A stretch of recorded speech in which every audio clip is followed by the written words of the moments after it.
Okay, we are on Tes Amud Beis on the top. We are about 6 lines from the bottom, or 7 lines from the bottom, something like that, by the 2 dots, Vayishalom. Today, we start the second Mishnah in Shas. The last time, right, the first Mishnah discusses when is the earliest time / latest time to read Kriya Shema at night. Now we're going to discuss the same topic with the morning. And we already discussed, why do we start with the nighttime? Why not the morning? We got through all that already. So we're going to get to that very shortly. Let's start with this, the end of this first section. The Gemara says, Vayishalom, first one in the line, Vayishalom Amar Rabbi Milamed, what does this teach us? Shashiyalam Bal Karcham, that the Klal Yisrael took the riches, took the spoils from the Mitzrayim, like we discussed yesterday, right? That the Hashem requested from Moshe Rabbeinu, tell all of Klal Yisrael to take the gold and the silver, because I need to fulfill my promise with Avram Avinu, that I told them that you would leave rich. So he said that they did it Bal Karcha, against their will. The question was, against the will of who? Was it against the will of the Egyptians because they wanted Klal Yisrael to get out of there because all the plagues were happening? Or was it against the will of the Jews? So let's go through it again. Ikad Amri Bal Karcham Mitzrayim. Though those that say it was against the will of the Egyptians. Amar Ikad Amri Bal Karcham Yisrael. And some say it was against the will of the Jews. Manda Amar Bal Karcham the Mitzrayim, the one that holds us against the will of the Mitzrayim. The Chsiv Menayas Beis Tichlak Shalom. Shalom is a lashon of spoils. Right? Spoils is only mentioned if it's against their will, obviously. Otherwise, it would just be money, right? Or something like that. Here, they call it spoils. So spoils must be against their will. What's the logic behind saying it was against the will of the Jews? Because it was too heavy.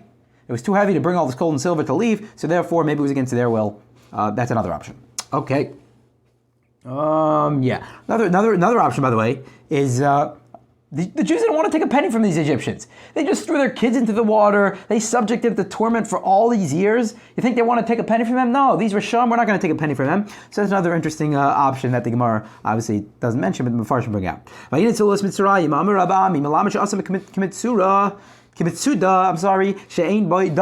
Right? What does it mean by Yinatzlam Mitzrayim? It means that it's like a trap that doesn't have wheat, that doesn't have bait.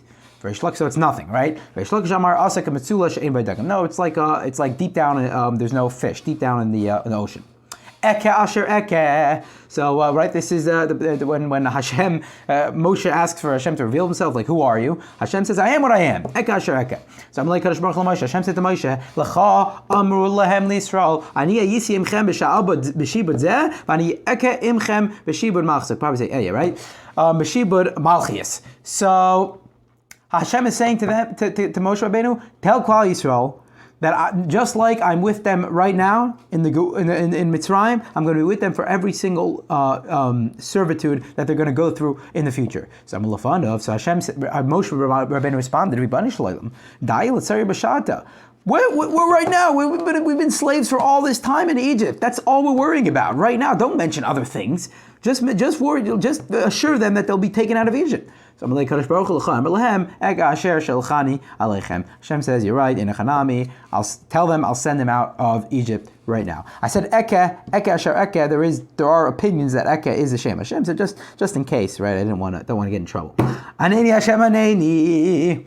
Right, there's a lot of Shem Hashem. I think there's a couple opinions that Eke is, in fact, the Shem Hashem. Aneni Hashem Aneni, one of the Shem Hashems, not the. Aneni Hashem Aneni. We mentioned this Gemara earlier already, and we're going to have, I believe, another, right? Yeah, we're going to have another Gemara later in this Amud that we also mentioned earlier. So Eliyahu said, answer me, Hashem, answer me. So, why does it say Aneni, Aneni, Aneni, Hashem, Aneni 2 times? It says the word Aneni. Why? Eliyahu is saying before Kadosh Baruch Hu, right? You answered me that a fire should come down from heaven and consume everything that's on the Mizbeach. And you also answered me that there shouldn't be any witchcraft. Okay, so we saw, just like before, that Aneni, Hashem answered him twice. Okay, the next Mishnah, second Mishnah in Shas. We already discussed when can one read Kriya Shema at night, but what about in the morning? When is the earliest time to read Kriya Shema in the morning? So the Mishnah says famously, Mishayaker ben Tchelis Lelavan. This is how we paskin, right? When, well, for not for reading Kriya Shema, we paskin this way for Talis and Tefillin. And we'll see. So Mishayaker ben Tchelis Lelavan. when one can recognize the difference between white and blue. That's when you can see that difference, it's light enough, and you can now say Kriya Shema. Different type of white and blue. The Geimer, in another opinion, is until the sun rises. Rabbi Yeshua says until 3 hours, because that's the way of kings, as we mentioned previously, right? That David Melch got up much earlier than the other kings, and when was the time that the normal kings got up? That was 3 hours into the day. But right?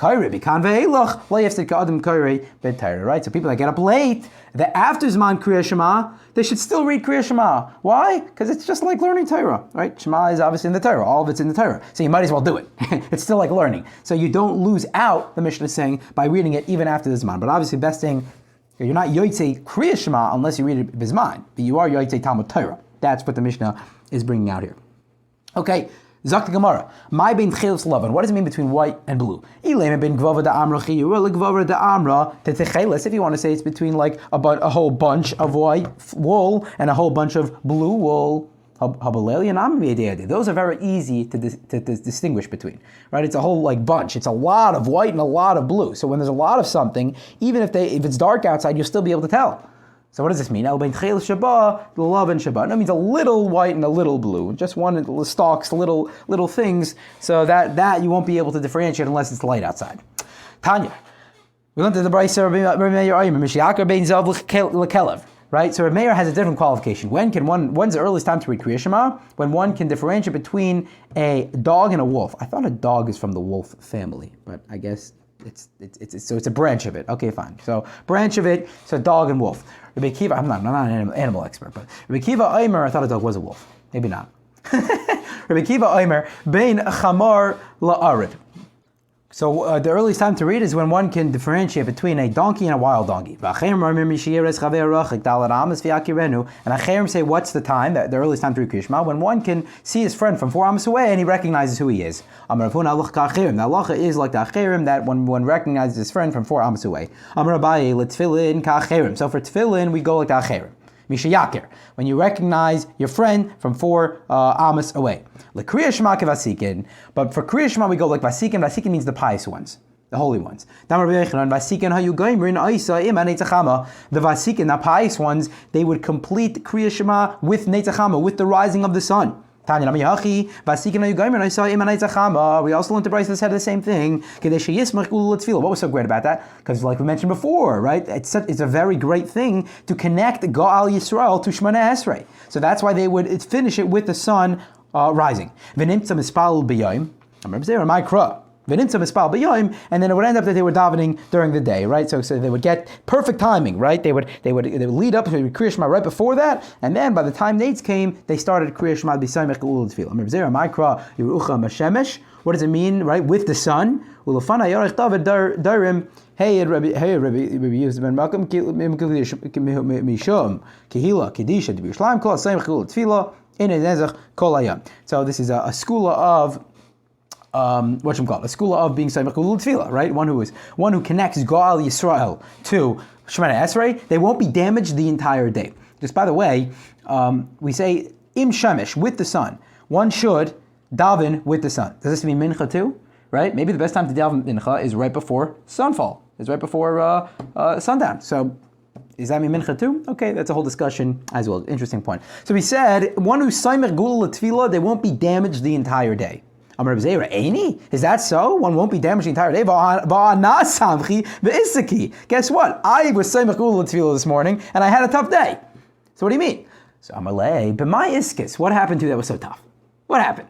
So the amtis l'asa l'bei malka, but you had to bring gifts to the king. You should run to see the king. Why was going to the king such a burden for you? To prove his point that you should always run to see the king.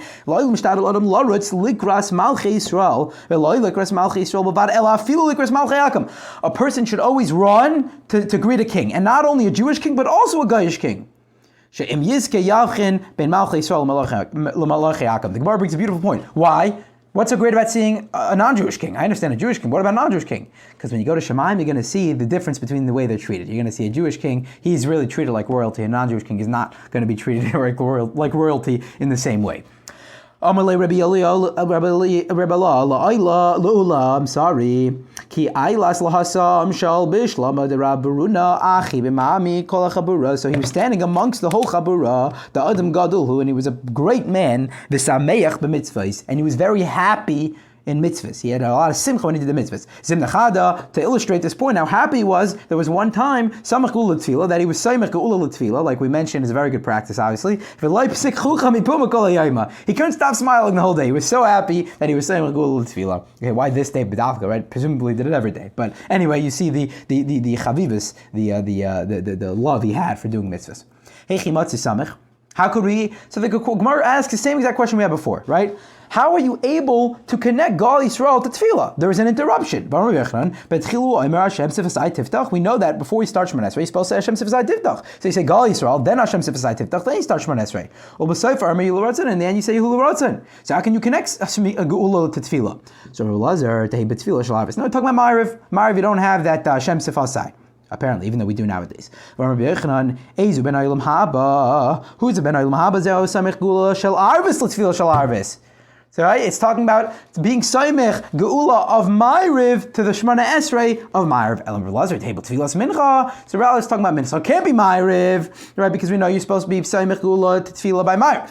So it has to be Mincha. So Rav Ashi Amar, because you have a hefsek by Ma'ariv. So it has to be Mincha. Rav Ashi Amar, Filu Tema Kula. No, you can even say it's Ma'ariv and Shachris, even though you seem to have the interruptions. It could even be Ma'ariv and Shachris. How? Since the Rabbanan were Misakein, Hashkiveinu, and they were Misakein, right, Hashkiveinu, and they were Misakein Hashem Sifasai Tiftach, it's all considered one, so it's still considered Geula. Because if you didn't say this, Hachi Arvis, Heichi Matzei Samach, how would you be able to connect Geula to Tefillah by Ma'ariv? Because they have to say Hashkivenu. El Kivin take Rabban and Hashkivenu Kigula Rechdam, same thing, right? It's like one long Geula. Just like Shachris Hashem Sifasai Tiftach is a part of being Saimach Geula Tefillah, so to by Ma'ariv saying Hashkivenu is a part of connecting Geula to the Tefillah. Hachanam Kivin Tekvur Rabban Betefillah Ketefillah Arichda Damya. Great. Michti, let us see. Hi Yula Ratza in Imrefi. Mashma lebesayf umashma meikara. This Yula Ratzon, which we know we say in the beginning and the end of Shemon Esrei, right? So that's what he's saying. I'm sorry, in the beginning and the end of Eloi Kai, the Brach Eloi Kai. So it's a good thing to say. What the Gemara is saying is it's a good thing to say. Being lamemar, it's a good thing to say both at the end and at the beginning of Shemon Esrei. My time atakno Rabbanan la'achar yurches brachas. Why were the Rabbanan misakein that you should say Yula Ratzon after Shemon Esrei? Limir Meikar said in the beginning. Why say it at the end? So Shimon ben Pazi, because David HaMelech himself didn't say Yula Ratzon until he said 18 kapitel of Tehillim. Therefore, the Rabbanan were misaken that you should say it after 18. Just like David HaMelech didn't say Yula Ratzon, that my words should be heard, should be heeded by you Hashem, until after 18 kapitel. So to here, until we say the 18 brachos of Shemona Esrei, obviously, right? That's when you should say Yula Ratzon. So frak the Gemara, Hani Yurches Yurtes Havin. What do you mean? David HaMelech didn't say 18 kapitel before he said Yula Ratzon. He said 19 Havin. Ashrei Ish, right? Ashrei Ish v'lamar. I'm sorry, right? He said 19. So Gemara says no. Ashrei Ish v'lamar rikshu goyim chada parshi. The first two are really one, so it's really 18. By the way, this wouldn't be a question nowadays, right? Because how many brachos are in our Shemona Esrei? 19. There's 19 in ours. So be'etzem, in the Havamina, that seems great, right? Because really there's 19. Well, great. In our Shemona Esrei there is 19. Now in the Maskana, now that we know really it's 18, so how do you explain it for us? Okay, meaning we have 19, right? And David HaMelech did it after 18. So why are we saying Yula Ratzon after 19 if that's not even, doesn't even resemble the amount that David HaMelech said it? Okay, once the Rabbanan were Misakein a 19th, it's still 18th, 19th. You don't necessarily differentiate in that way. The Amar Yehuda, right? Chadapashi. The Amar Yehuda. David HaMelech did not say for the first 103 kapitel of Tehillim. He did not say of his kapitel. He did not say Hallelujah until he saw his enemies fall. As Hashem We say on Rosh Chodesh, right? That's when he said. That was the first time that he said, right? Baruch Nafshi. That was the first time that he said the word Hallelujah in one of his kapitel. Hani Kaf Gimel Kaf Dalad Avyin. What do you mean? Baruch Nafshi is the 104th kapitel, not the 103rd. So it's obvious. So you got your numbers wrong. So Gemara says no. Shemami no Ashrish V'Lamarikshu Goyim Chadapashi. Just like we said before, right? We said the first two are really combined to make one. So that's our raya that it wasn't after 19 that he said Yul Ratzin, it was after 18. Any parsha that was really precious to David, very famous, Pasach ba ba'ashrei, v'sayim ba ba'ashrei. He would start the kapitel with Ashrei, and he would conclude it with Ashrei as well. Pasach ba'ashrei. How do we know he would begin it with Ashrei? Dichsev Ashrei ish. V'sayim ba'ashrei. Dichsev Ashrei kol chaysi bai. So we know that's how you know that it's really a precious. It was really special to David HaMelech. He would start with Ashrei and end with Ashrei. Beautiful, beautiful, beautiful. I got obviously a lot of more beautiful stuff, but that's our two block for this week. We started the next Mishnah. Earliest time to read Kriya Shema and latest time to read Kriya Shema in Shachris. Shkoyach everyone.